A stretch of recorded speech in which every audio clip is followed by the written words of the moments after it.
they left you without food or fire. I'm ashamed to see you make yourself so cheap by showing gratitude for every trifle. For goodness sake, have a little proper pride, and leave off such fawning ways. Look at your brother, and see how differently he behaves. Takes everything as a matter of course, and has the sense to keep his feelings to himself, and people are sure to respect him all the more. It keeps up one's friends' interest when they are not too sure that one is pleased.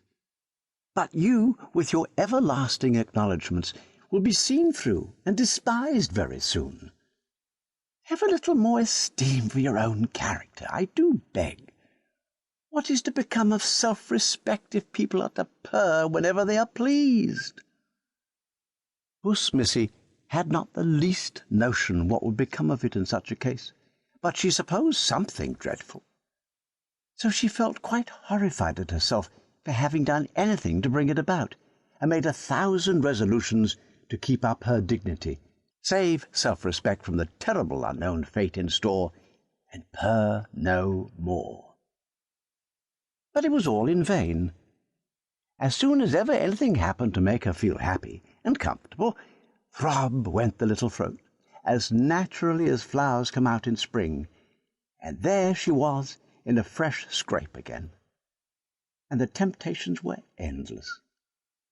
The little boy's cousin, pale and quiet and silent as she was, would often take Puss Missy on her knee and nurse her for half an hour at a time, stroking her so gently and kindly, how could anyone help purring?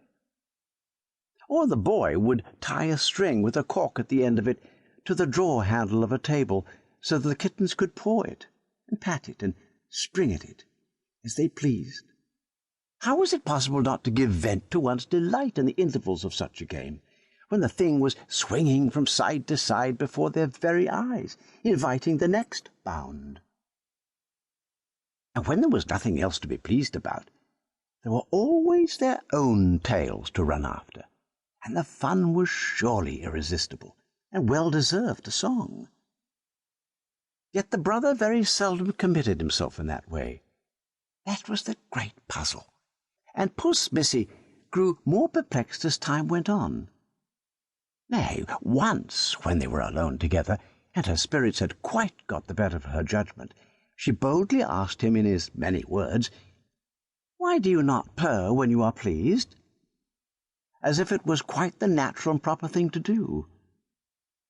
Whereat he seemed quite taken by surprise, but answered at last, "It is so weak-minded, mother says. I should be ashamed. Besides," added he, after a short pause, "to tell you the truth, but don't say anything about it, when I begin, there's something that chokes a little in my throat.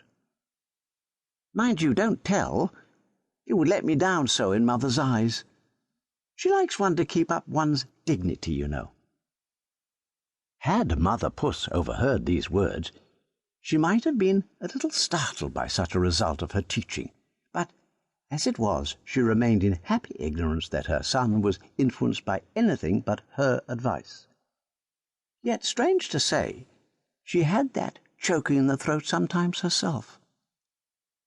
But at last a change came in their lives.